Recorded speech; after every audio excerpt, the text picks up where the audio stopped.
How to speed up your metabolism is probably one of the most frequently discussed topics in the weight loss community.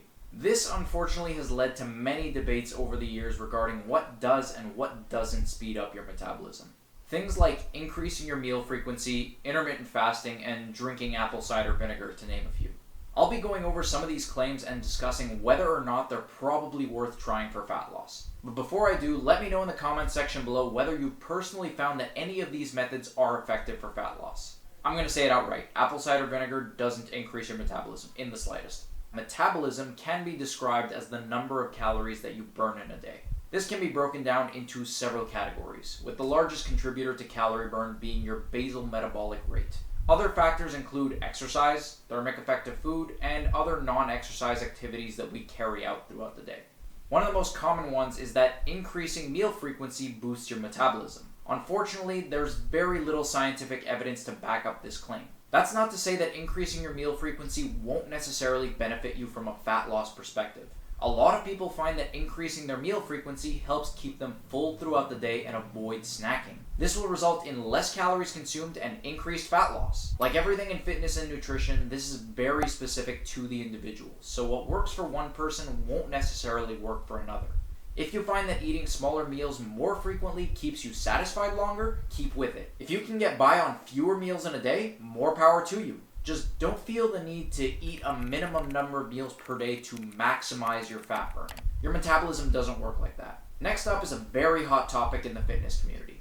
Does building muscle increase your metabolism? In one word, yes. Muscle is much more metabolically active than fat, which means that you'll burn a lot more calories from a pound of muscle for just existing than you will from a pound of fat. But not as much as we'd like to think. Most of the literature suggests that putting on a pound of muscle only increases your metabolic rate by around 6 calories per day. Most men won't gain more than 30 to 40 pounds of muscle in their lifetimes. Women can only look forward to gaining around 20 to 25 pounds. Even at the higher end of this range, putting on 40 pounds of muscle will only increase your metabolic rate by around 240 calories. Granted, 240 calories per day is nothing to sneeze at, but it's much more underwhelming than the often cited myth that a pound of muscle burns anywhere between 30 and 50 calories per day. So does resistance training increase your metabolism? Absolutely.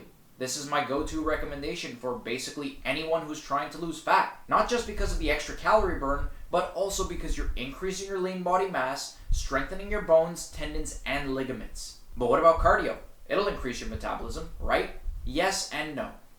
Doing cardio actually results in more of an upfront calorie burn than most forms of exercise. It even increases your metabolic rate for up to 48 hours following an intense cardio workout. Most of the time, this value ranges from around 2 to 12 hours. However, when you burn a lot of energy from cardio, you'll probably burn fewer calories throughout the day. This is called energy compensation. It means that to compensate for all of the calories that you burn during your workout, your body is going to scale back on the consumption of non-exercise activity thermogenesis calories, abbreviated as NEAT. These are things like pacing around your house and fidgeting. Your body's trying to compensate for the energy that it already burned by saving the energy that it's got left.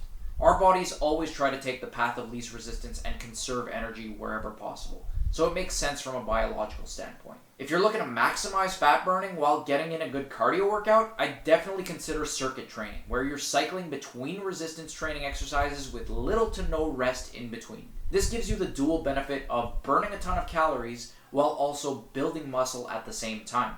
Building much more metabolically active tissue is one of the most effective ways to boost your metabolism. Now, let's look at intermittent fasting. Check out this video here for a more in-depth discussion of whether intermittent fasting is effective for fat loss. But for the purpose of increasing your metabolism, it gets a no. For fat loss, fasting is effective because you're cutting yourself off from unnecessary calorie sources outside of your eating window. If you practice fasting, you'll most often fall into one of two camps. The first are the people who eat in the morning and early afternoon, then fast throughout the rest of the day. Then there are those who skip their earlier meals and eat everything later on in the day. In both instances, you're limiting your calorie consumption by cutting yourself off after a certain hour.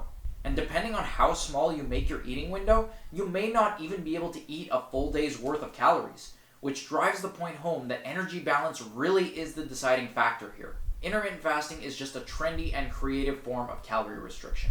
So what works and what doesn't? For the purposes of boosting your metabolism, the only surefire way to do that is to increase the amount of metabolically active tissue that you have. And the best way to do that is regular resistance training and eating lots of protein to assist in recovery. For the purposes of fat loss, you have a little bit more leeway in that pretty much everything that I've discussed so far can help. Except for apple cider vinegar. That's completely useless. Increasing your meal frequency may help you stay full throughout the day and avoid cravings. Building muscle mass increases how much metabolically active tissue you have and directly impacts the number of calories that you burn in a day.